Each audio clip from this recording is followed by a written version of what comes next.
what's going on, guys? My name is Joe Bach from Bach's Garage, and today I'm going to give you a walk around of my dad's budget Blazer. This is a 1988 K5 Blazer with a 6.2 liter diesel swapped under the hood. It's got 1 tons front and rear, hydro assist, as well as lockers front and rear. 456 gears, 43-inch TSLs, and a bunch of supporting goodies. We're hoping this thing will be really cool in the trails, and as of now, it seems like an awesome truck to drive around in. If you've been following along with the channel, we do a lot of wheeling, and my dad has a 1970 Bronco he normally takes out. The issue we've been having, though, is he wants to baby it, take care of it, because it's a beautiful truck, and he was kind of looking around for something to thrash on. And that's how we came across this. Got this truck for about 1,500 bucks off Marketplace. Has a 6.2 liter diesel under the hood. Came on 1 tons, hydro assist in the front, military bead locks. The truck wasn't looking like this when we got it. So I'm gonna give you guys a quick walk around, show you the upgrades, and show you where we're at now. Hopefully in the next couple of weeks we finish this thing up and get it on the trails. One of the biggest things for this truck was for it to be a budget build. With that being said, we've reused a ton of parts, and Facebook Marketplace has been our friend. So I guess I'll start with where we started and go all the way through. First things first, my dad got after some body work. This is going to be a trail truck, and we're not winning any shows with it. But we also didn't want to go cut everyone up touching it every time you leaned against it. So he had patches we put in the back, some patches up front, work on the doors, and probably one of the bigger things was going inside, putting some new floors in.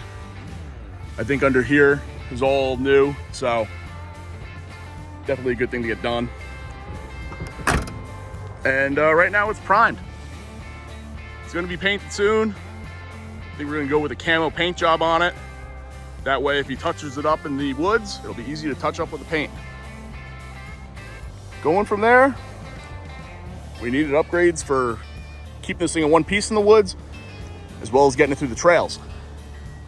Like I had mentioned, it came with the bead locks, but they were on military 37s.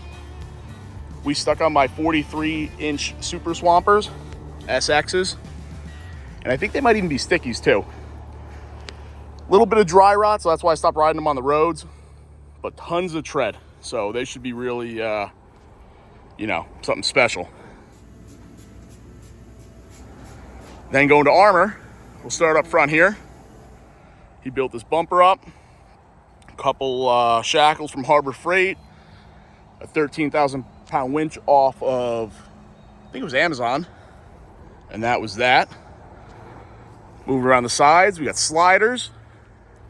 This one was this piece was included with the truck. Someone had put that in there. He built this outer platform to protect the door and also doubles a step. And then I'll work you guys around to the rear. In the rear, we got this beefy bumper. We went and looked for some drops. Found that was at our local steel house, and my dad fabbed this up. I don't think we have to worry about coming into contact with anything in the rear, especially with the triangulated corners and the kickers of the frame. So, yeah, peace of mind back there. You could also see that new gas tank. I think I covered that in the last video. This thing was being ran on biodiesel, so all of the lines were replaced, the tank, a lot of stuff cleaned up under the hood. It was just an absolute mess, and for the amount we're gonna be driving this truck, there was no reason to keep the biodiesel in there. I also have the matching slider on this side. And yeah, they should do a good job of protecting the truck as well. I know with my big Bronco, I struggle with trees getting into my doors, and especially the quarter, so stuff like that should help. Now to move on to the suspension and drivetrain upgrades. Start in the rear, because that's where it's pretty simple. We went the rough stuff, and we got a pinion guard up here. Bolted that up.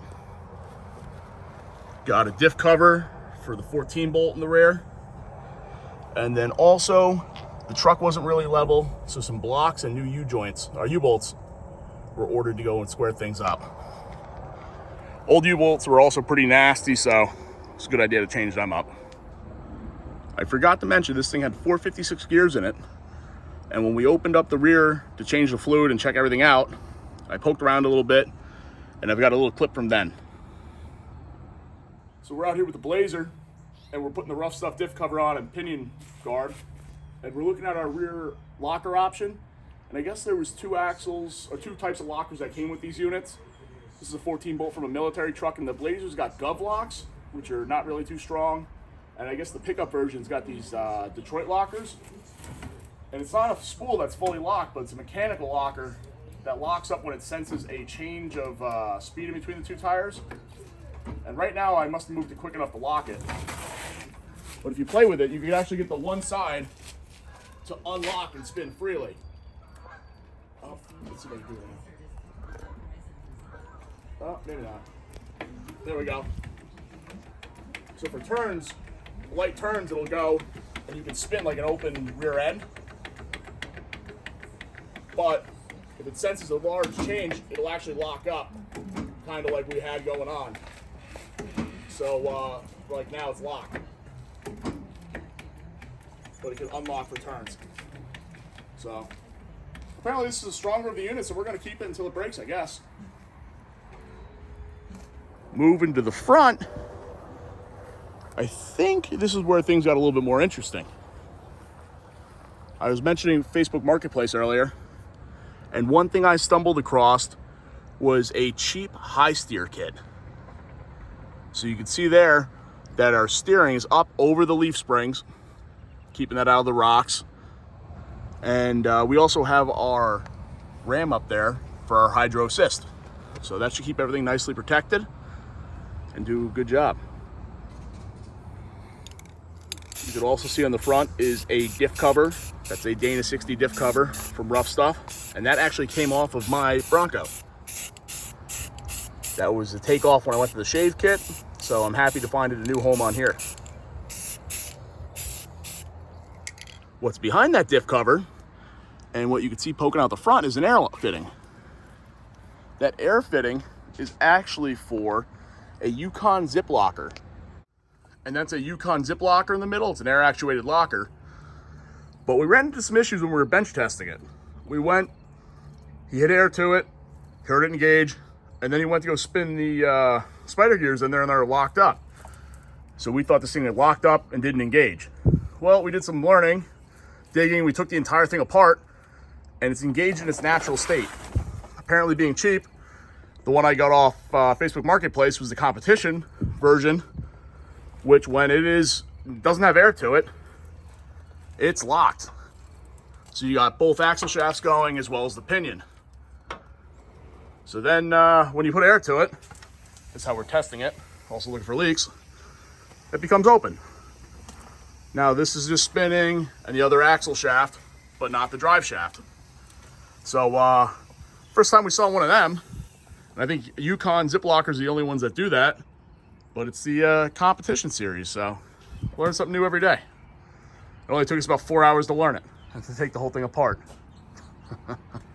Definitely a surprise, but we got it on the cheap, so we couldn't complain.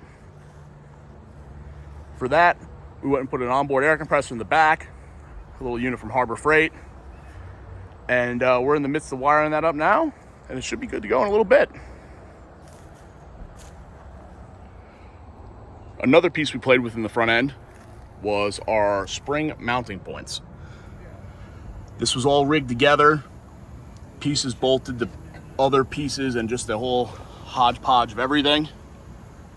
Those got moved to a correct position, which allowed the front end to travel a lot more, and then got welded solid. Coming underneath, we've got the framing for a skid plate that's in the process of being manufactured. That should definitely add some added protection, and hopefully we get that on before the next time we hit the trails.